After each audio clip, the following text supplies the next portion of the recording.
poppin'? It's your boy Mike Powers. Today we want to bring you something special. My next guest got out the mud in her teen years after her first foray into a Los Angeles recording studio. Since then, she's been posted up behind some of the most legendary singers of our time, including Natalie Cole, Jeffery Osborne, Anthony Hamilton, Katy Perry, Evelyn Champagne King, and many others. By any standard, she herself is legendary by resume as well as skill set. She has taken time from her nonstop tour schedule to bless us with her presence, and I am proud as I am excited to introduce you to the one they call the Sangin Diva. Emphasis on singing. The most incredibly vocally gifted and stunningly beautiful Shannon Pearson is now in the building. Your intros are top tier. Let me tell you, okay? I'm really appreciative of this intro that you have given me. Okay, you earned every word of it, obviously. Thank you. And I'm obviously honored to have you on. We're gonna get in a minute. We're gonna get to where I know you from and how I came to understand your immense talent. But you have a video posted. I was on your Facebook. Okay. You have a video posted of you singing in Westlake Studios. Incredible. Yeah. So you are to me incredible. You bring out the woman in me with your style of love. Inseparable. Yes, we are. Yes. That's in LA? Yes, that's in LA. It's a legendary studio where Michael Jackson and Quincy Jones put together Thriller and a lot of hits. So many people have come through that studio. It's always an honor. Yeah, so you mentioned that, right? All these legendary people. Can you talk about your experience in that room? Well, firstly, the reason I even got to that room is because I love legends. So from the time I was 21 years old, I have been singing and being on stage with, the 20 Feet from Stardom from legends. And so my resume is full of them because I seek them out. I seek to learn from them. I seek to see how they've had longevity in their careers, the stories that they tell me. And it feels really good for my mom to say, when you were a baby, you were sitting on my lap and we were listening to these albums. And now you know these people, and they're not just people that are celebrities, but they're friends in your phone. You go to their house, you eat dinner with them, you hang out with them. And so that's such an honor and a blessing. So I don't take that for granted. So I got into that room because Kevin Flournoy, which is the producer of the Tell Me If You Still Care with Phil Perry, is a good friend of mine. We've known each other forever because all I've ever done is sing. It's my only job that I've ever had. And well, I worked at the Disney store when I was 18, but that lasted 2 weeks. So Okay. I can say that my singing has been my only job.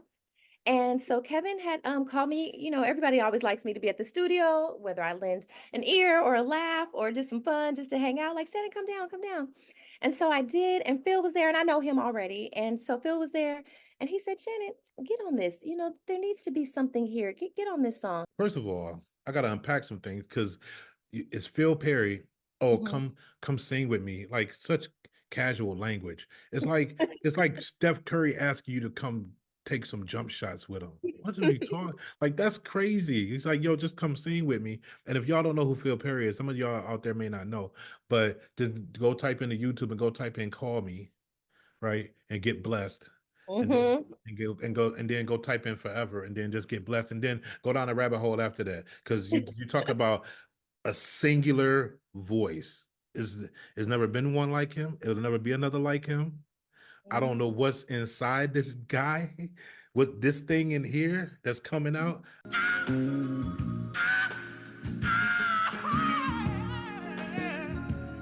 I don't understand it. That's such a beautiful thing because I don't need to understand it. I just need to feel it, right? And that's what music is, right? And so when I seen this video, the reason why you're here is because I mess with the music, and my people know that I listen to like some of everything. And I was in my R&B bag one night, and I'm on YouTube with a little bit of drink in me, and then the Phil Perry joint pops up on the screen. And I'm like, I don't know if I want to see Phil Perry do this because it's like I like it's SOS Band. I came up on this song, like it's that song. right? It's almost like imagine somebody trying to redo Beat It. Like, oh, you like, yo, or Billie Leave that Jean, like, alone. what are we doing? What are we doing? So Mhm. but it's Phil. So if you know Phil, you gotta kind of trust Phil. Trust Because the he know, process. yeah, trust the process. He know what he's supposed to be doing, what he ain't supposed to be doing. So I hit play and Phil doing his thing. The band is there. They sound beautiful. Mhm. Mr. Flournoy, the composition, the arrangement, Yes. gorgeous. Yes. Gorgeous. Thank you for that. Because I'm already into it. And I'm not even knowing that you're a part of this thing. And then Phil Perry is serenading you and you sitting in the audience and you doing your thing and you getting FaceTime. You doing your thing, you throwing darts back at Phil, you know what I mean? Y'all got the chemistry popping. And then you jump up and I was like, what's she about to do? Who is this? I really thought like this is a person just from the audience. That's what I thought. And I'm like, what is she doing? And then you got up there and you start singing.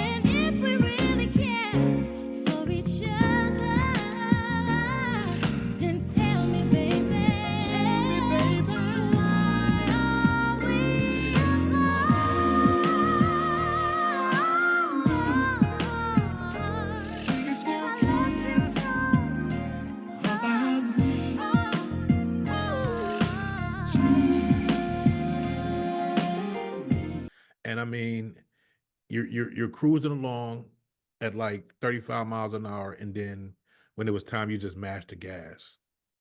And I was sitting with somebody, and I was like, "Yo, did you hear this? Did you hear this? Like, you didn't just come to hang out with Phil Perry, right? You came to do you, right? You came to put your stamp on it, and that's what you did, y'all. It's an incredible rework of the song. And at that moment, I said, I really got to interview this person. And then I found out that you was around all these legends. Yes. All these legends. So I got to go down a little bit of this list. What are some of your 80s? I'm not even knowing how old you are, but you're a music person. But Yes. some of your 80s Quiet Storm joints. What's like some of your favorites? An 80s quiet storm joint. Well, I like yacht rock. So of course, like Hall and Oates and Don't do this. Don't do this. I'll screenshot it right now and send it to you. It's a question on here about yacht rock. Did you just watch the documentary too? I didn't even see the documentary yet. I haven't even seen it. Why are you so ahead of me? Okay, that's fine. You can lead the interview. Where was I at? I was talking about Quiet Storm. We'll get back to Quiet Storm in a minute. But like, so yacht rock. If Yes. people don't know what yacht rock is, we talking about that. I think whole thing started with Steely Dan, right? This is where I got that out of the documentary, but it's I think they say Hall and Oates ain't technically yacht rock or whatever, but Michael McDonald, Yes, he definitely is. Yes. heavy, um, Toto. Yes. Now see, Chicago, Journey, like all yes. yes, listen, Michael McDonald, Mhm. like Mhm. Doobie Brothers. Especially when he came in with Patti LaBelle. He solidified himself when they came in with On My Own, especially because I used to sing with Miss Patty. I was sang with her when I was 24 years old. So I definitely, yes. How many shows was you at with Patty where she took her shoe off? Oh, every time. She kicked her shoes off every time? Every time. So when I was touring with her, it was her Fierce at 50 tour. Now, Mm, Miss Patty is in her 80s now. That's what I'm mm, saying. So I'm not gonna say how old I am either. right, right. I got you.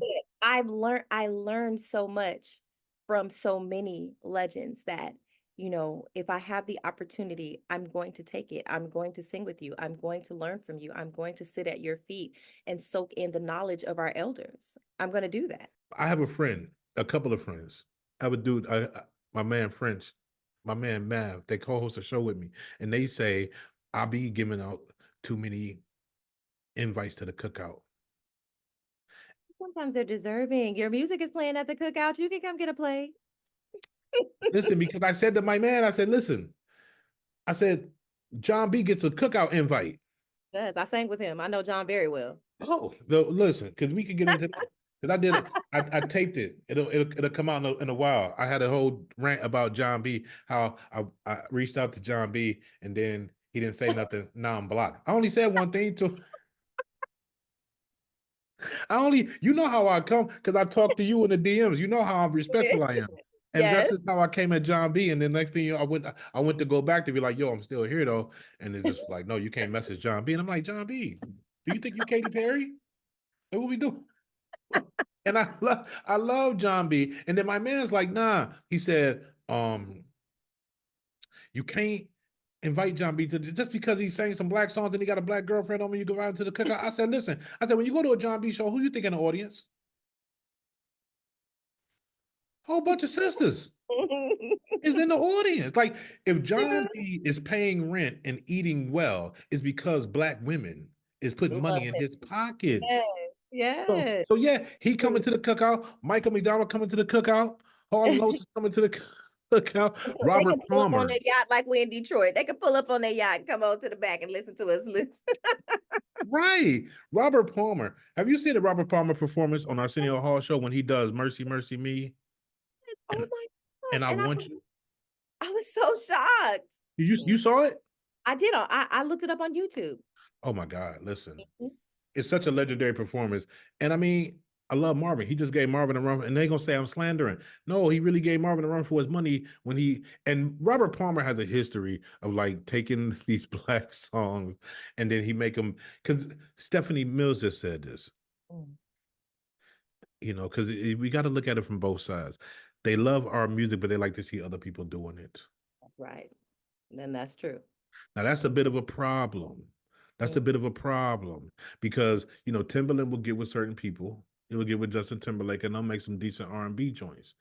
But if you gave that same joint to like an African American, it's not going to blow up because they want to see them do it. They want to see them do it. So I'm trying to figure out how we go ahead and get around that. But wait a minute, Tina Marie. I mean, I have to say, and I love her, met Miss Tina, knew her. And I mean, she just happened to be a person who had white skin. She just happened to be a person who was white Right. because she But was good to me. yeah, because we know she's black, right? Like, Yes, okay. I hate to say it because some people my whole temp's gonna be so tripped out. Listen, I've been around. Is what it is. I know a black woman when I see one, and Tina is just black. She has her card. It cannot be revoked. She came up the hard way. This is Rick James woman. You know what I mean? Well, like what's the name of that band? Jesus Christ. But being around them and that band and the voice is some black women that's not as black as Tina Marie. I'm just saying, like you gotta I'm listen. in it too. You I gotta agree.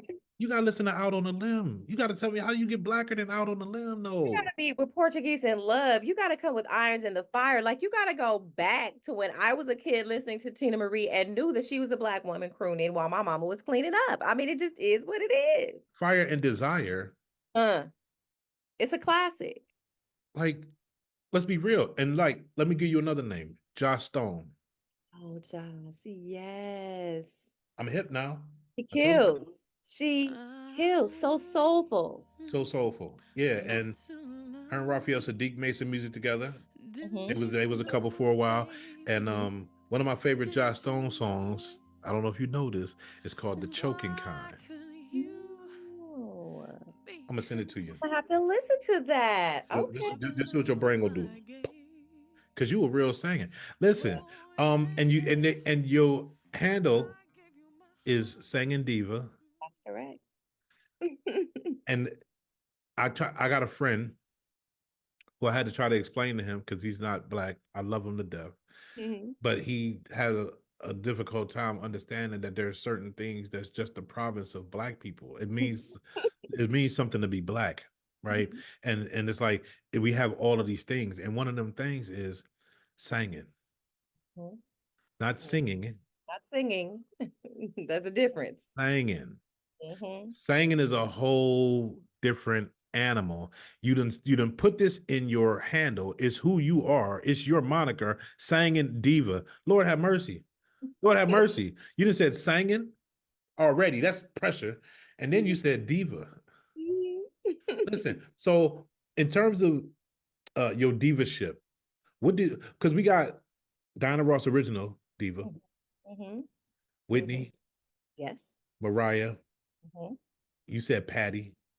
Patty is definitely a diva. Mm-hmm. Um, His dad was a diva. Natalie Cole was a diva, honey. what did you learn by being around somebody, let's say like Natalie Cole? Mm. You know, first of all, I learned that it's like she was a princess in this music thing. And I say that because her father was Nat King Cole, and she would tell me all types of stories. I mean, not just from that era, just all types of things. I was very close to her. And she told me, she said, I didn't know Ella Fitzgerald as Ella Fitzgerald, or I didn't know Frank Sinatra as Frank Sinatra. It was Uncle Frank. You want some orange juice? Yeah, I do. It was Auntie Ella because they were at the house, you know. So I learned from her that you have a calling on you. Sometimes you have something on you and you can't escape it. Like she wanted to be a teacher and do all types of other things. You know, I was running from that music thing. But when it's on you, I don't care where you run, how you hide, what you do, it's a part of you. And I Mm, learned that from her. And I learned that singing is a job like anything else. Sometimes you feel like it and sometimes you don't. Okay. mhm, But you're still going to go out there and give them the 150% because it is an honor and a gift to be able to do it. And that I take with me every time, whether I'm tired, whether there was turbulence, whether it's a show and a travel day the same day, whatever the case may be, it is a privilege and an honor to do this. I am living mm. off my gift. It is just something I know how to do. You know what I'm saying? So, because of that, I am forever grateful, forever honored. And I see that people, I've seen you do it on many levels. I've seen many levels of people do it. And I know how hard the work is. I know what it takes. I see how hard it is. And you have to ask yourself, do I really want this? Do I still want this? Because it is a responsibility. You have a responsibility. And so I appreciated learning that from her and seeing that early. Like, no, this is your honor, this is your privilege, and it comes with a responsibility. And I'm grateful to have it. And she is a song stylist. Rest in Yes. peace. You know what I mean? But that's she was a stylist. Like she wrapped herself around the song, right? Especially because she sang a lot of things from the her in her later years from the American Songbook, which means that everybody sings these songs and you've heard them many, many times, although they've been sung many times, many ways. You know what I mean? You've heard Mm-hmm. them many times. So it takes a special voice, a special person to be able to take a song that has been sang for hundreds of years, that is a standard in American jazz, and be able to make you feel something, to make you want to hear it again, to make you buy it, to make you say, wait, let me stop and listen to that. Instead of, Mm-hmm. oh, that's just old timey music. I don't want to hear that. You know what I'm saying? It takes a Right. person to be able to do that. Did you know about her show that she hosted back in the day called Big Break? I did not, I heard about it, but I didn't get a chance to really see it. I think that show was on for one season. Mm. And and it was like you would come back like Star Search, right? You would come back like every week or something, and then you would come to the finals, right? So do you know who ended up winning that show? I don't know. R. Kelly Public Announcement.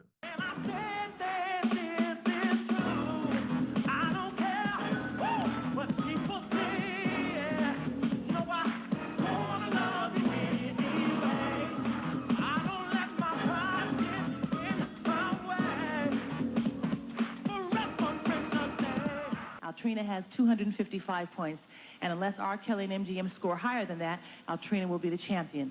Okay, for R. Kelly and MGM, they receive 280 points. R. Kelly and MGM is the champion. $100,000 in cash and prizes. Thank you, Altrina. You made it. You made it thus far. Good luck to you. I'm sure we'll see more of you. All right, Kelly and MGM. Amy, come on. Wait, you guys want your money? You guys want your money? Thank God. Thank God. Shut the front door, really? You could see it on YouTube. They was cold back then. They was cold back then. It was cold back then. I'm watching the show and I'm like, yo, they about to win. They actually won. And then I think a year or two later, Born Into the 90s came out. Like What? he won that show, and that's the thing that got him the deal because that was part of the winning of the show. Was that? I just wanted to know if you knew that. Let me I did randomly. not know that, but I know that her father had the Nat King Cole show, and it was the very first Black show on television, Yep. and he only had one season. You know, they couldn't take it, but he is classy and as poised as he was. They couldn't Mm-hmm. take it, you know? So Listen, yeah, Nat King Cole was a bad boy, pioneer. Yes. bad boy, and I'm talking. You talk about style. You talk about being suave. Listen, that voice. Mm-hmm. Listen, and his daughter silky smooth just like him. How do you think Black women are treated in the entertainment industry today? You know, that's something that it's a difficult subject because I don't know if it's the way we're treated or the way we present ourselves sometimes. But either way, I don't think that it's a good representation of a full Black woman. Like I like to say, I'm a diva, but not a mean diva. I'm not a woman scorned. You know, Jill Scott is going to fix you breakfast and love you real good. You know, Erica Badu is going to, put a crystal on you and, pray you out the door. Everybody has their thing. And I feel like Black women, especially, are not a monolith. We're all very different. We all have different interests and Right. we all are present differently. And so I just feel like we don't get a chance to truly be ourselves. We're either put into a box of one or two ways, Mm. either hypersexualized or, we're not respected or we're looked at like, that's old timey or that, you know what I'm saying? You don't get a chance to always just be yourself. Whereas another version of a woman, either they're trying to be us or they can be whoever they'd like to be, whether they come out with green hair, pink hair, they want to be goth, they want to sing slow, they want to sing fast. They don't have to be put into a box the way that we are. And I feel that that's unfortunate for us. I have another artist that I really like, LMA. She from across the pond. It is, yes. Mm-hmm. She got this song that called "This Is," Yes. right? Yes. And Mm-hmm. the beat is Elder that's Barge. Shalimar, Oh, yes, yes. Shalimar, you're right. Yes. right? How are you? And what's the Shalimar song it is? I forget. It's called This Is For the Lover in You. For the Lover in You, right? Mhm, Right. So mhm. that's the beat. All right. So she bringing you in with that. She does her thing on it. But you know what I caught when I listened to this song Hmm.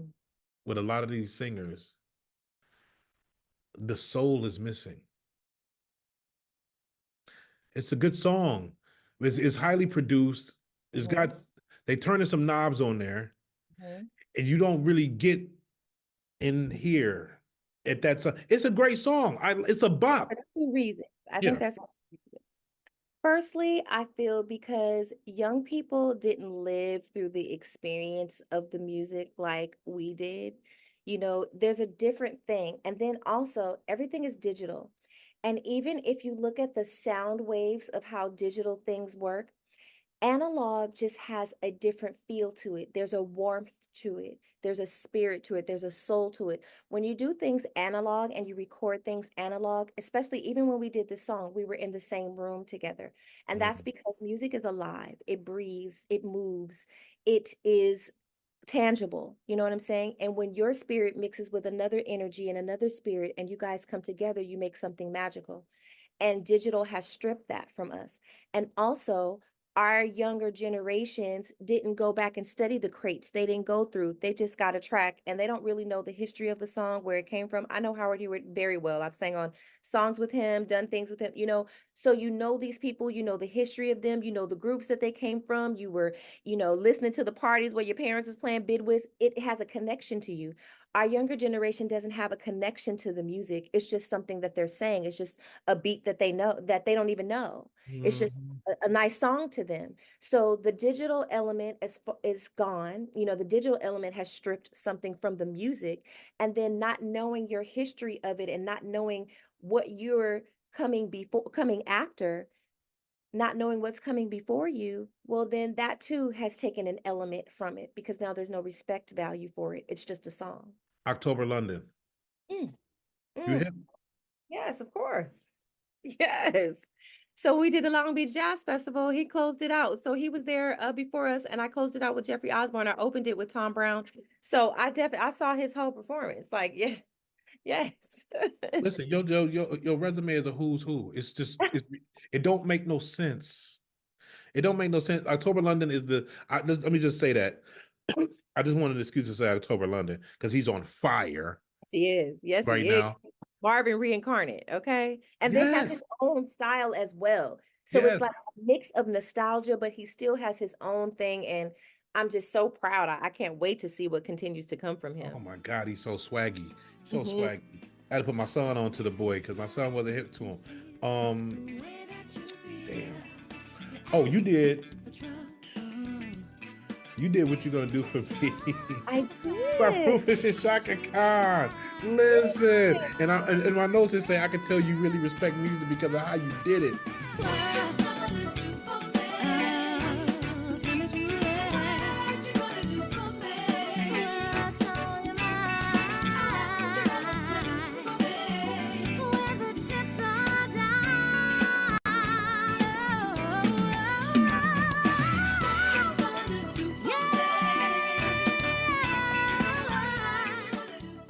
That was incredible.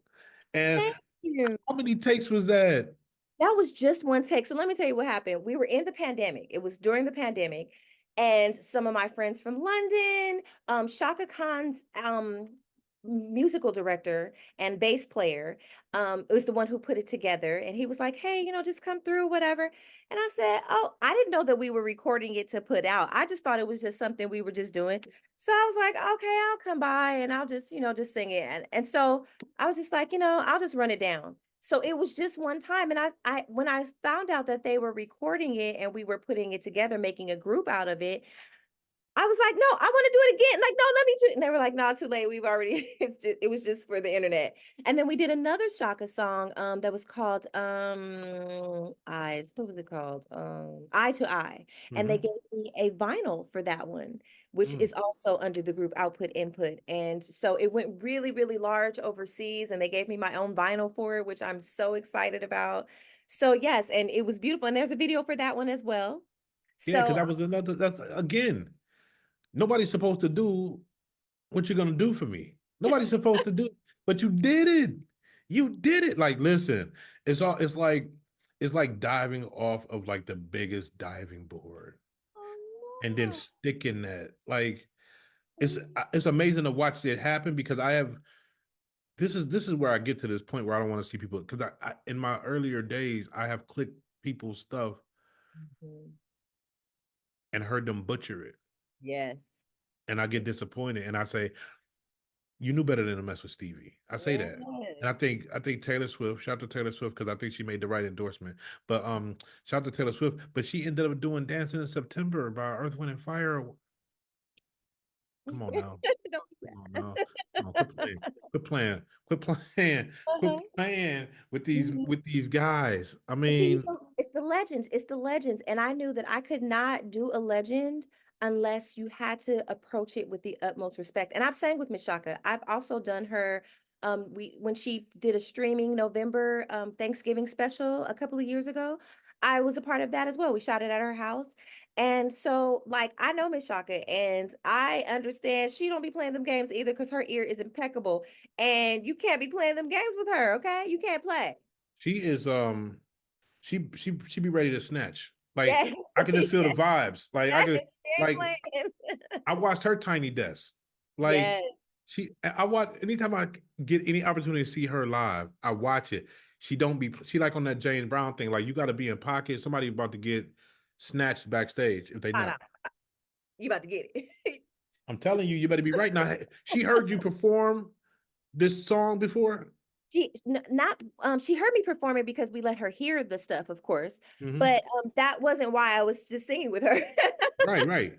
But Yes, like no, she heard it and she approved. She was not upset at all. She was like, "Oh, you did good." And I was like, "Oh, thank you. Coming from you, that's amazing." you could have died right then and there. Like we talk about Man, listen, Shaka. you hear me? You hear Ah, me? crazy. Like, listen. First of all, I'm 14 with a crush on this lady. So first of all, let's get it all. Listen, And she and been fine and still fine. how you get this type of pedigree and this type of reverence and love and respect for the artistry of it. Well, the same way that your dad let you listen to music, the very first song, I remember I was maybe 6 years old, and I was in the car with my dad, and we were driving, and he said, "Oh," and Knocks Me Off My Feet came on, and it Mm. was Thunder, and I had never heard the song before. And he pulled over, and he said, "Listen to this." And so I listened to it. And because music was such a respected thing in my family, like how you said your cousin had a little Fisher Price record player, I did too. And every Friday, because my mom says 45s were 25 cents, she would take me to the music store and I could pick out 4 records that I wanted. So I had everything: Prince, I had Rick James, I had Tina Marie, I had all the music. And my uncle would call me a little jukebox because he says everything on the radio she knows. But when I was 6 years old, I decided, I heard the radio and I said, I sound like somebody that sings on the radio. And my mom doesn't sound like somebody who sings on the radio. My cousin doesn't sound like somebody who sings on the radio. So I think maybe my job should be singing on the radio because I sound like somebody on the radio. And from then on, I knew that that was what I was going to do. You couldn't tell me otherwise because I sound like somebody on the radio. So that's what I should do. And I've been on the radio many times and and I'm so grateful for that. But it was the resolve then. So the respect and reverence came from my parents playing music and doing it, but it really started internally with me wanting to respect the fact that I sound like them and I want to stay sounding like that forever. I want to sound like a radio forever. What's your favorite junk food? My favorite I love candy, like, but fruity candy. I hate chocolate, so not chocolate. Okay. But I like fruity candy, like the strawberry candies with the jelly in the middle, or the green wintergreen lifesaver mints. Like I always have them in my bag. Like I just love mints and fruity candy. See, I'm gonna just talk to you like we already know each other, but I'm like, okay, so weirdo candy. Okay. Yes. I'm just playing. Truly weirdo candy. I'm You just won't saying. catch me with a Snicker or nothing like that. It'll be some bottom of your purse in your grandmother's bag candy. Right, weirdo candy. Listen, did you ever mess with nerds back in the day? Yes, Oh my the little God. sugar bombs. Yeah. Nerds go crazy. Nerds go crazy. I don't think our parents should have let us have that. That's a lot For going. sugar. But that was a lot going on with some nerds, Yeah. and we was doing them by the handfuls. Yes, Uh, in that little box. yeah, like yo. Oh, so you're an R&B jazz singer, but what's your guilty pleasure in terms of like stuff that you listen to where people wouldn't expect you to be jamming to it? So I have a couple of guilty pleasure music. Mhm. Of course, everybody loves Ratchet Rap because, of course, I mean, big GLO in that GL. Okay, Listen, okay. she's so hot right now, though. I love me a little ratchet music every now and again because Yeah, there's a time and place for everything. I feel like I said, music is alive, right? It yeah. has energy, it has a spirit. And so, if I'm in a certain mood, if I feel like crying, then I'm gonna put on some sad music. If I feel like music has the ability to change the atmosphere. It can switch moods, in a place. And sometimes I just like music on for air color. I call it air color because I don't really want to pay attention to it unless I want to tune in, but Hmm. mostly I just wanted to decorate the air and to just give Right. an atmospheric um pleasure to my Yeah, listening. yeah. But I like that. And then something else that I really love, and I know people are like, "Oh, this is so weird," but I love classical music. Like for some reason, Okay. I love it. I love listening to things and hearing other things in the music and Hmm. making up songs to the music. Like just Hmm. I like instrumental classic, but mostly classical music. It's just something that it unwinds me and yeah, it puts me in a calming state, especially when I'm coming down from a show and, warming down. I just listen to classical music to clear my brain and to clear the energy in the room. What song do you put on when you know you need to get a cry out and you know it's going to do it for you? Hmm.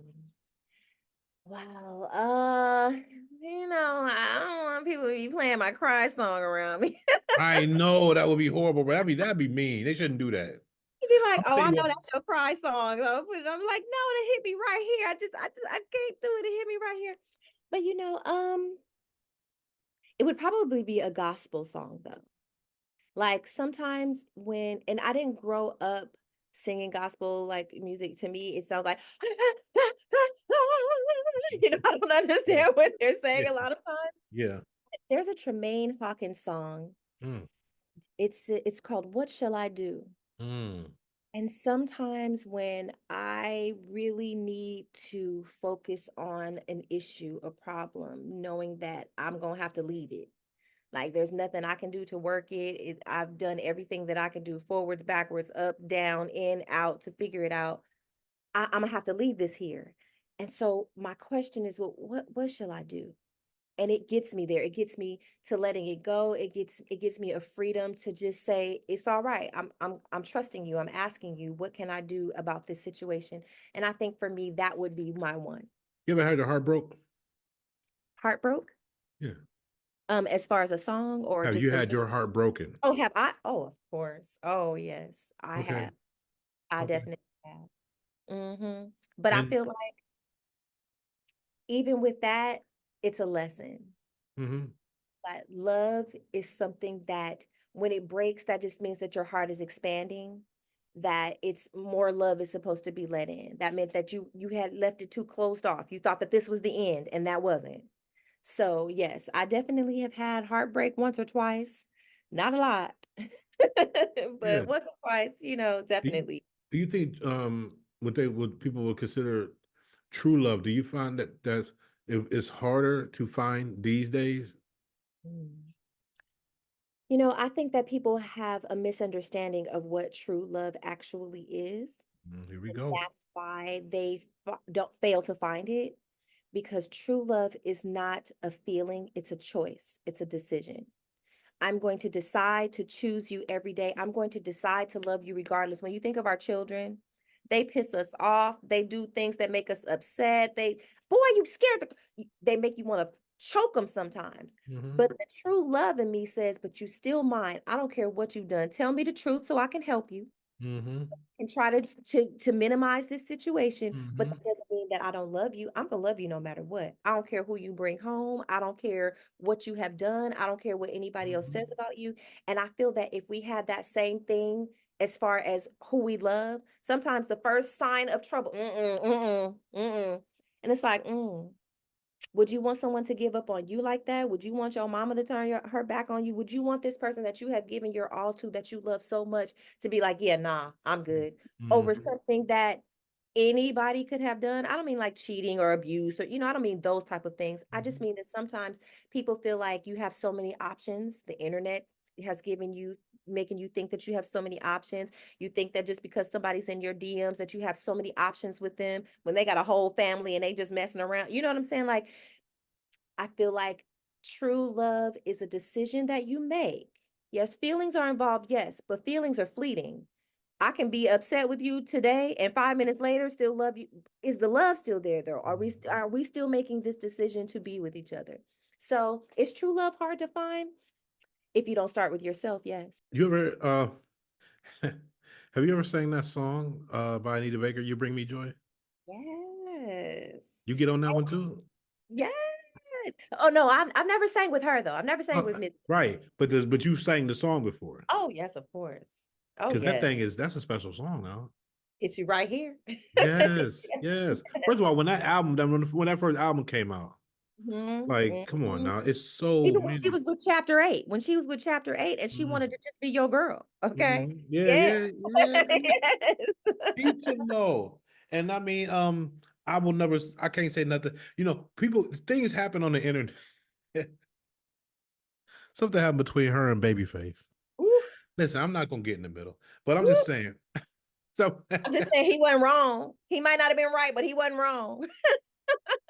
like, because after it's like when I see the headlines, I don't even want to. It's something you don't want to see your auntie and your uncle fighting. Yes, You don't yes. want to see Y'all that. both legends. Don't do this to us. Don't make me Right, choose. don't do that to me. And then it's like, then I had to read everything that was going on. I was like, Miss Mhm. Anita Baker, why you making me question you? Would you like, come on, Like, like, oh, this the mean auntie. And we know she the mean auntie, but she sing real good and make good potato salad. Don't kick her out. Don't kick her out.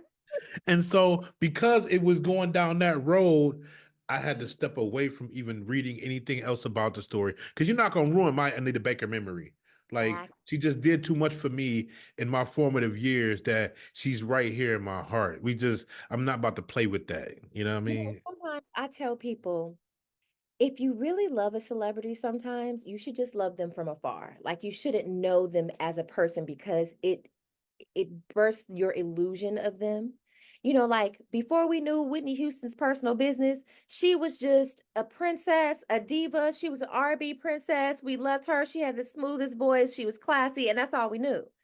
And then your opinion of a person starts to change when you start to know that they're a real person because no one is perfect. No one had perfect parents.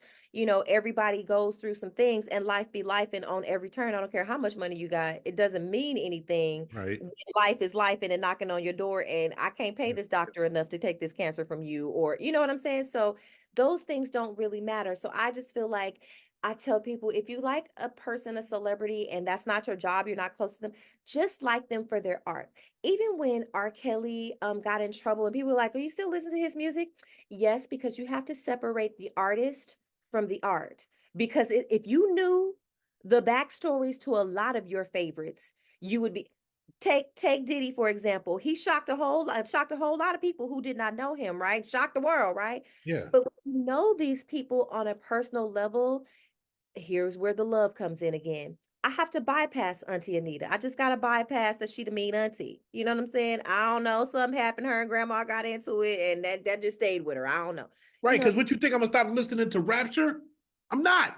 my point exactly. Not. You know, Not doing that. And you talk about R. Kelly, listen, frankly, from a musical standpoint, he just became the new Stevie Wonder. I had said this a very long time ago because Stevie was a man, he's so gifted ever since he was a little boy, right? But Stevie he will pop into your genre and master your genre and just walk away and from pop it. out and go on back and do something else. Okay, Like, listen, the power talent. ballad, he'd do that, the little reggae joint, you know.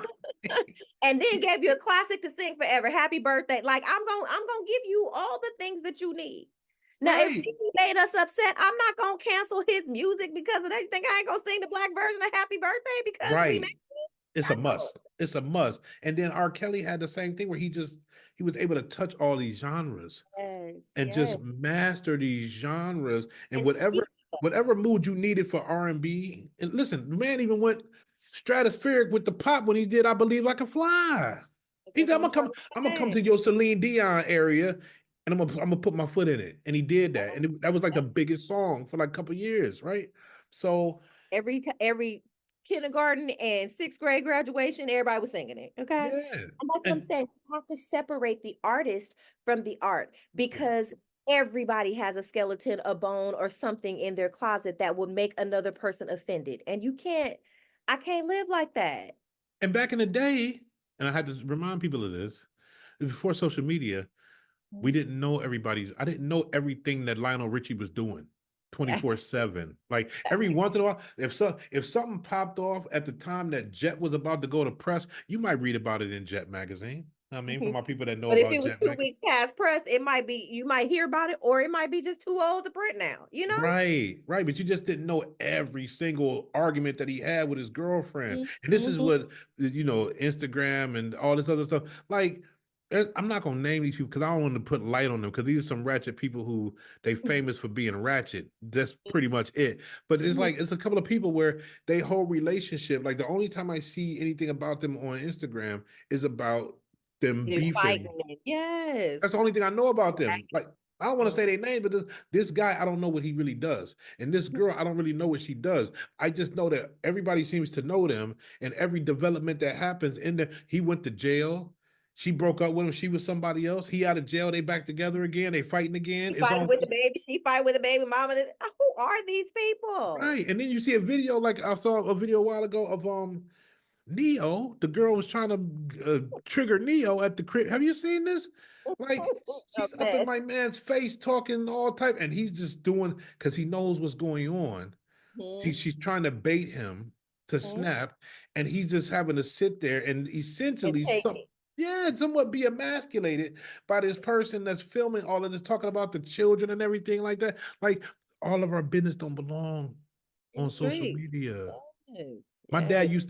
dad used to make sure the curtains was closed Mhm. and the door was locked. And if we bought a new TV, we had to Brought it in break at night. So nobody right. could see. bringing in the house. And you had to break the whole box down in the little pieces before you put it in the trash. Like my father was big on, don't tell everybody your business. Right. And this is where we come from as Black people for real. It's like, mind your business. Right. And now all of a sudden we sharing all of our business. Too much sharing. Okay. Dirty laundry and everything. It's like, put that away. Don't nobody need to see your drawers. Exactly. Now you mentioned Diddy. You did some work with Diddy? I did the Dirty Money tour. Listen. But I signed a Negro Don't Ask, so we ain't talk about it. You wasn't at the after party? No, I didn't go to any Diddy parties. I mean, we had a few after parties, but you know, I was back on the bus. You never went to what they... No, I wasn't at the Hamptons. I wasn't, no. No. No, I didn't get rubbed down with baby oil. I'm all right. Okay. You came out unscathed. I did.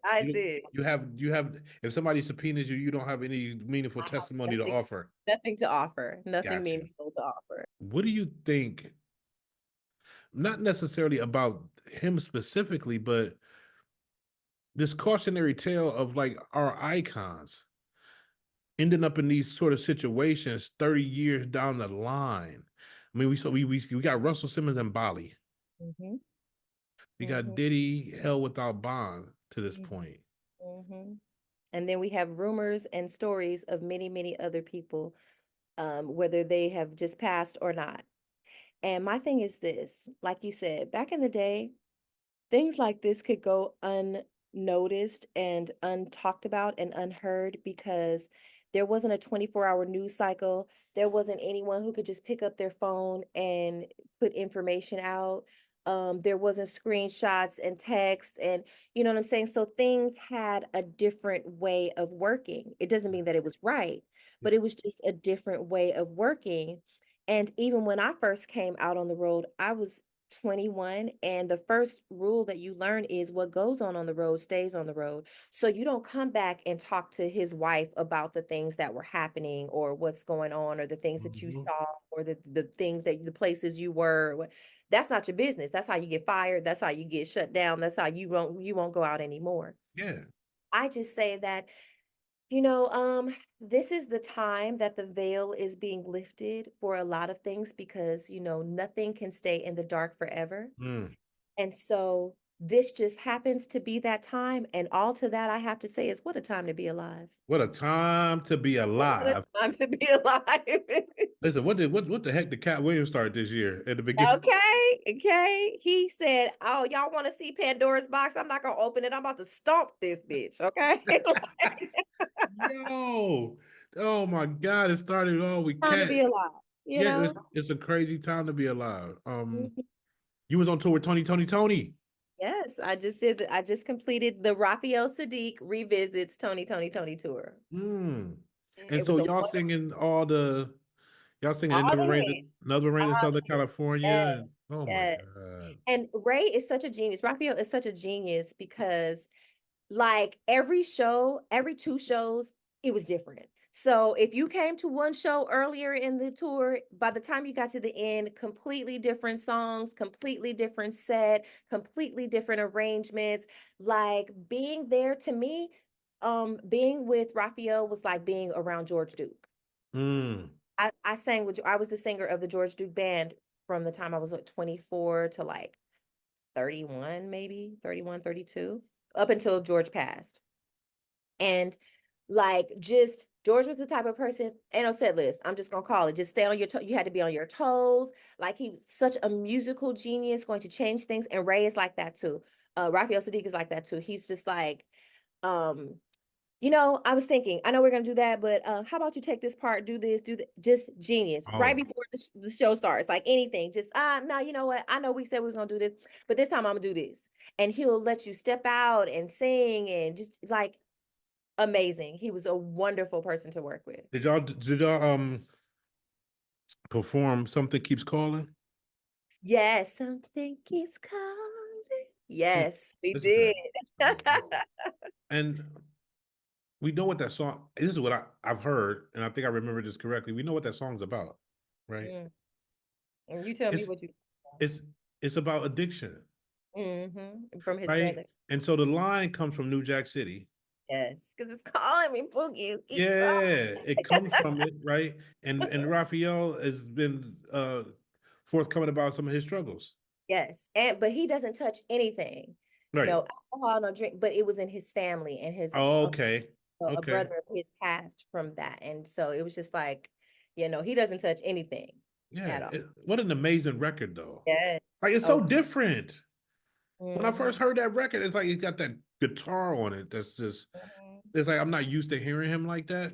But I thought that's an amazing performance. And to see him have a hit like that so Mhm. deep into his career, to where is Mhm. he like a song like that opens you up to like people that didn't even know who you was before. And then your other people coming with you, but all these new people is like, who is this guy? Right. So I'm sure that bought him some more years on the road. I mean, but Tony, they was just here where I live at right now, like a few months ago. Yeah. Mm. Yeah. So Well, I know that sometimes Dwayne will go out under the Tony moniker as well. So that's why Raphael had specifically said that he was there, yeah, there too. was some, I will admit I heard that there was some problems. Some people went to a show and they said it was Tony, but somebody said only one Tony was there. Yeah. Somebody told me that. I don't know what was going Yeah, that kind of happens sometimes. Yeah. Yeah, I don't know what was going But on. this tour, all of them were there. The tour that we just finished. Yeah. Yeah. Oh, that's dope. Yes, all of Wait, them. All the originals were there. Yeah. you were on Showtime at the Apollo? I was. Oh my gosh. I'll be on it. Are you the black female Forrest Gump? Like, what's going on? What's going So, you know how I got on that show? I had done a show there with Jeffery Osborne. We had done a show there. And so one of the producers was like, Shannon, we're doing like a classic type, series because it was coming to an end. And so they wanted all the shows. And I was like, I don't even know what to sing. And I was like, you know what? I'm gonna come out and sing Mary and see if they boo me. Oh, no. Yo. What happened? So funny, yes, but I did do that show. Yo, and Good so time. and we keep talking about Jeffrey Osborne and skipping over him. And No, every single time, because I talk about Jeffrey Osborne, not on my show a lot, but in in public I talk to people. But whenever I say Jeffrey Osborne's name, I say, you have to Jeffrey Osborne. What? I go, can you woo woo? yes. I'm sorry. I apologize to everybody, including Jeffrey. But I mean, I was a young boy, and he used to be on the show called Solid Gold, and his song would Yes. just, and Jeffrey Osborne would come out and sing his song, and I mean, and then his song Human. Oh my God. Come on Mhm. now. You singing backup on songs like that with Jeffrey Osborne? Oh my God. Oh my Jeffrey is God. like my father. Jeffrey has literally raised me. So I have this friend, her name is Marva King, and she was singing with Jeffrey Osborne. And I was like 22, maybe 21, about to be 22. I was almost going to turn 22. And she said, a friend of mine and I had went out to a show to see her sing. And she said, Marva, you need to hear my friend sing. She sounds so good. You should hear my friend sing. So she said, well, sing for me. So I sang for her. And she said, I have a gig that would be perfect for you. She said, I'm about to go out and work with Tyler Perry. I'm about to go do some other things. But I want you to come and sub in for me. And so she put my name in, and Jeffrey and them met me, and he goes, does your mama sing? And I said, no. He said, who in your family sing? I said, no one, just me. He was like, how you sing like that? And from then on, like he was my very first introduction into professional background singing. And from there, I sang with everyone. But Jeffrey's my family, so I'm going to always sing with him. Like if there is something, like I was on tour, different tours or whatever, of course, he'll let me go. He's like my dad, of course. So you can go. But I'm Yeah. going to always come back because I owe him that loyalty. I love Jeffrey. I love his family. He has taught me so much about this business, everything from my microphone to the monitors to what this person does. Like, I am so well versed and know exactly what to do. It is a master class every time I hit the stage with him, and an honor. You were on Everybody Hates Chris? I was. And How I Met Your Mother. And how much? Wait a minute. Wait a minute. So on Everybody Hates Chris, It was a did, choir did, sing. did you play? You didn't play Tashina Arnold's sister, did you? No, I did Okay. not play her sister. I was on Everybody Hates Chris because it was an Easter episode, Okay. and they needed a bunch of singers, and she was in the church shouting and running down the aisles and all. No, that was such a fun episode to tape. And then How I Met Your Mother, I did what, 3 or 4 episodes of that, with a lady named Cy Smith, who I love so much, and Nikki Greer, who I love as well. All 3 of us. And would you do on How I Met Your Mom? Sing, of course. We were singers. Okay. It was like what type of scene was it? So one of the scenes we were cruise ship singers. It was the 3 of us and we were in a group. Mm. And then one of them we had on like red dresses and we were like doing shimmies and I think the one of the episodes was called The Autumn of Breakups and one was called Tick Tick Tick, I think. Yeah. Those were the names of the episodes. Yeah. Were you on SNL, Saturday Night Live? I did with Katy Perry. You wait. So when Katy Perry was on SNL, you were singing background? With Bruce Willis, yes. What you mean with Bruce Willis? Why did Bruce Willis get Bruce involved Willis in it? was the host, and I remember him Oh, coming out, and I said, "Oh, let's get a picture." And he snatched a selfie with me, of course. Yes. Oh my gosh, you went deep into the crates. listen, I heard you on this Phil Perry joint. Oh I got very my much gosh. interested. Oh Indeed. my gosh, that Yeah. is so crazy. I might have too many questions here. I was doing a lot. I was doing a lot. I'm so honored. No, I'm honored to have you. Thank you for saying that. I really do appreciate you saying that. Thank you. What is your 2 top Black sitcoms? Definitely The Cosby Show, separating the artist from the art, Thank you. because that was something that shaped my mind as far as what could be accomplished as a Black person, seeing a Black family on television with your mother being a lawyer and your father being a doctor and you living in a brownstone. I mean, like, this wasn't good times. You know what I'm saying? So that is definitely number one. And then I would probably say Insecure. And I say that because Issa Rae definitely came in and she spoke to the generation of us that was kind of like just not being represented. Like she gave a great, especially because I live in Inglewood, so she gave a great representation of our city and how things go down, and just being a young millennial getting by, and so it spoke to me as an adult. And so I think Insecure and Cosby Show. Do you ever entertain the notion of being big time out front as opposed to being the backup singer? I think when I first started, that was my dream, right? Oh, I want to be in the front. Mm-hmm. And then when you start to see what it takes to get there and the responsibility that comes on your shoulders when you're in the front, sometimes it wanes. But I feel like I needed to learn a lot of things to be able to handle that. Mm-hmm. Sort of like when you said, did you think you made a mistake? Should I have signed when I was 15? Should I have done this when I was 7? I definitely wouldn't be here. I would not have known any of the things that I know now. And so now I feel that, yes, I am going to the front. I am well prepared now to be able to do it.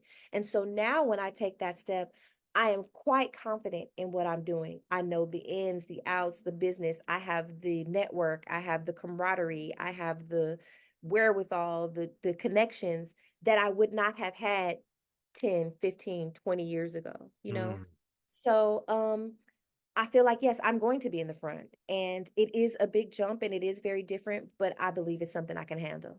But have you ever had bad experience with any of the stars that you sang background for? Oh, yes. Oh, yes. Oh, yes. And it's so when I started out doing this, I wanted to see what it was that I liked. So I sang with rappers. I did a hip hop tour. Do I like hip hop tours? No. Mm.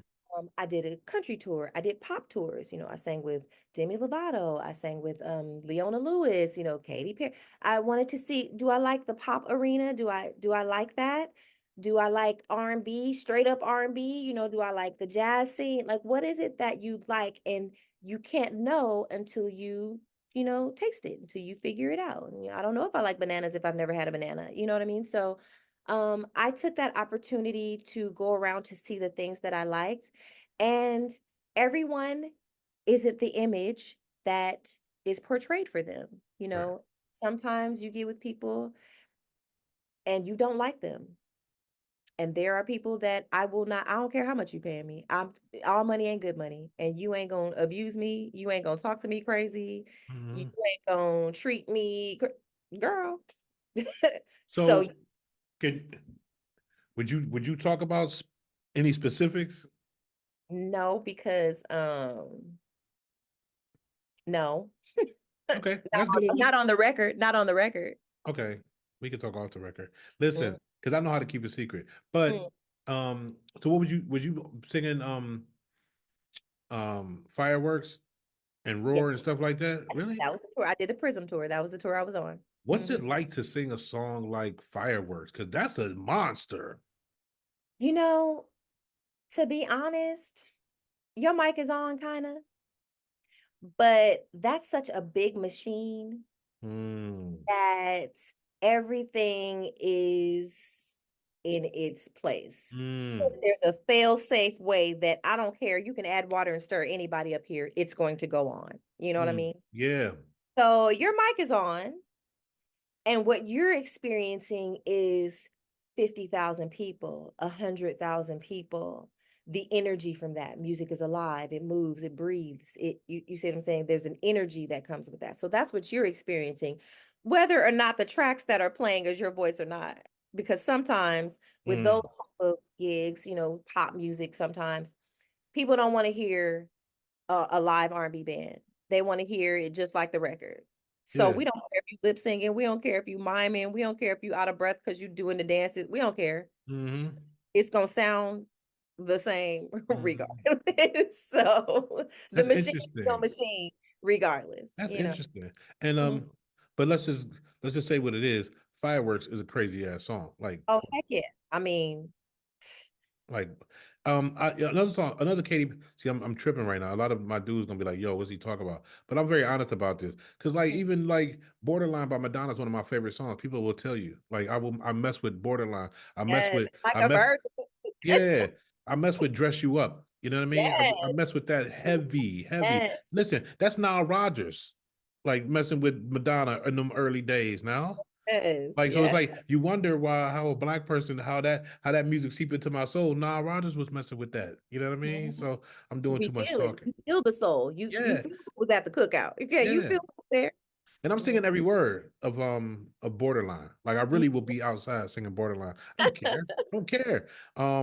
And but you about to have some solo hits in your own in a minute because you saying Yes. you about to come out from and I'm gonna be singing your stuff outside too. So Oh, well, I hope so. I'm looking forward to it. It's my focus for 2025. mhm. So I'm definitely looking forward to you guys hearing some of the wonderful things that I am cooking up. Especially with Kevin. Like Kevin and I, it takes a while. Sometimes people always wonder, well, why you don't have things out or why you don't put things out. First of all, things have become so much easier now to put things out. Back then the music industry was different and there were a lot of gatekeepers and, just there wasn't just an easy way to enter into it. And it also, I say, finding a producer is like trying to find a relationship, like trying to find a boyfriend or a girlfriend. You go through different ones, you think it's going to work and it just doesn't. And so I have finally found my musical boyfriend and it's really, really great. In 2020, you posted on Facebook Mhm.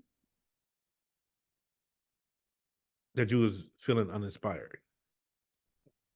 And What some do you think brought that about? doing the same thing over and over. And in 2020, honestly, I didn't know if I was ever going to sing again. Wow. And the reason is because everything was closed down. And normally, if you're a musician or a singer, I don't care if you need a quick couple of $100 or something, you can go and do a gig down the street, come on over here. Oh, come sit in with us. None of that was going on. Mm, And it was like, this is all I've done for my whole life. I don't even know who I am outside of this. And that's where the uninspiring came because I was like, I had to figure out who I was outside of music. Who is mm, Music is something that you do. You are a singer, it is something that you do, but it is not who you are. You're a mother, you're a daughter, you're a sister, you're a friend, you're so many other things, and there's so many other things I can do. This just happens to be one thing that I can do, and it happens to make money for me. But you're such a multifaceted person that you sometimes get caught up in the title of it all or the look of it all. And there really isn't any inspiration behind that, especially when you're looking at others. Instagram is you're looking at people's highlight reels of their highlights, and they don't tell you what's going on when the stage goes dark and everybody goes home, including the star. You know what I'm saying? Yeah. So it was a time of just not being inspired, and I had to get out of that because what are you going to do? Who are you outside of this? And what are you going to do if by chance this isn't what you're going to continue to do for the rest? You might have great dreams of that, but some people ended up at Amazon. You know what I'm saying? Facts. Like, So yeah. But you got re-inspired. I did. I did. I got re-inspired because gratitude became my portion. Like when you're grateful for the things that you have, for the things that when you realize that you are living this dream that you dreamed 20 years ago, that you dreamed 10 years ago, that you were sitting in high school, sitting there writing, I want a Grammy, I'm going to sing with, when that is what you think back on, I had to get inspired. I had to be grateful. I had to dream bigger so that this part of my dream, as it closes and comes to an end, as my eyes open up, there's something new to put there. There's something new to aspire for. And that's where the inspiration comes, but it starts with gratitude. If there's any advice you could give to Black men about anything relating to how we interact with or on behalf of Black women, what would it be? I would say to listen with your heart, Mm-hmm. not listen to give me advice, Mm-hmm. not listen to respond to us, because we're on the same team. Mm-hmm. And so many times we don't bring our heart to the situation. We bring our anger, or we'll bring our defensiveness, or we'll bring the advice from the homie down the street who doesn't know your girl, who doesn't live in your house, who doesn't know your situation. So I would say bring your heart to the conversation, because when everyone's heart is on the line, there's a vulnerability, there's a tenderness. And so you're not willing to pop the balloon. You're not willing to stab. You know what I'm saying? You're not willing to fight when both of your hearts are on the table. So I would suggest just listening with your heart, putting your ego aside, because that's always hard for each of us to do. Mm-hmm. It's like, well, he did. The tit for tat isn't going to work here. Not when it's with us. Mm-hmm. It has to be a heart to heart thing. It has to meld together. Your side and my side has to come together. So I feel like listening with your heart would be the best advice that I could give. We need to maybe relearn how to communicate with one another, because, I mean, when we talk about something like the Cosby Show, Mhm. the way they communicated with each other, Claire and Cliff, and when we go back to Good Times, Mhm. the way James and Florida Mhm. interacted with each other, it was love. That he had his rough edges, Mhm. and Florida put her foot in your ass, right? Mhm. But Mhm. they had a tenderness about them, They right? live with their hearts. At the end of the day, our hearts, we have decided love ain't a feeling. I'm still mad, but Mm. I've decided I'm going to still fix you dinner, and I'm going to still listen to you vent to me about what happened at work. And I'm going to choose you. I still choose you. And that's the point. I don't care about any of that other stuff. We have come together at the end of this night, and I'm choosing you. I'm asking you this question, but it's a ridiculous thing to ask because I know what the answer is. But you've heard "Not Like Us" by Kendrick. Yes. Let me say, this song is like a global juggernaut. It is. It's Like like you, you can't get away from it. a diss record that's a bop. Like they singing this in different languages. Like Yo. what do you vibe out to that song when it come on too? I do vibe out to it. So it took me a minute. Now, normally I'm a lyrics girl. Yeah. So I listen to words first because I'm a heart speaker. So I'm like, well, what is it saying to me? What is this song actually saying? Before I listen to the beat and all that, what is it about? What should I be feeling? Where is this person going to take me? What journey am I going on with this song, right? So, but for this song, I did not. The first thing I heard was the beat. And I just wanted to, Andre 3000 said, they don't want to hear me. They just want to dance. Okay. And I just wanted to dance. I just wanted to dance. Yeah. Afterwards, after I started to listen to it and then looking at the different breakdowns, because K Dot is a genius. First of all, he's a Gemini gang, Gemini gang, Gemini Okay. gang. Okay. Okay. So the intellectual part of you definitely tips out, and his double entendres that he uses and the different ways that he puts things together, and how you would have to know the history of something to understand the meaning behind this, because it has 3 or 4 different ways that you could like. The genius of it is what really pulled me in after I got through dancing, which is why it continues to carry. Because after you get through dancing, then you hit one part, then you listen to it again and you hear something else. And every time you're hearing something new, you have a different discovery. So it's like, well, damn, how many more ways am I going to get something out of this music that is moving, living, breathing, talking to me, speaking? You see what I'm saying? Music has an energy to it. Yeah. And I think I love the way you just broke that down, because at the end of all that, that should be cautionary tale for people. Don't mess with this man. Exactly. Don't poke that Don't bear. poke the bear. Don't poke the bear. Don't do that, because he got 13, 14 different ways to slice you Very up. much so, very much, and he never stings the same way twice. It's like, was you raised by a Scorpio mama too? Because she never stings the same way twice. Yo. And then they had a video where he brought the whole LA out on stage with him. He had the Bloods, he had the Crips, he had Russell Westbrook on stage. Everybody, I mean, the forum was lit up. Okay, it Yeah. was not a game being played. Who do you want to work with that you haven't worked with yet? That's a good question. I think that I would love to work with Samira Joy. Am I not hip to her? So then you need to. She's like a young Ella Fitzgerald. Oh. But in a contemporary way. And if you think that she can sing, her daddy, he's like Luther. And he doesn't even, she just brings him out and comes on tour with her. Samira Joy, look her up. I will. She won a Grammy on her very first album. She's like maybe 23 now, but like she's amazing. And I would love to work with her. I mean, that's high praise coming from you, because you a beast. Yes, I would love to work with her. Yes. Have you spoken to her at all? I've never spoken to her. No. So you don't know her like that? I do not know her. Okay. Well, but there's always a 6 degree of separation, probably 3 or 4 at this point. With you, probably 2. Like you just know too many people. Listen, I don't want to hold you, because I done asked too many questions. I don't know how late of mine is in it. I'm just late right now. I'm just so grateful. And you have excellent, insightful questions. You're such an excellent interviewer. Wonderful journalist.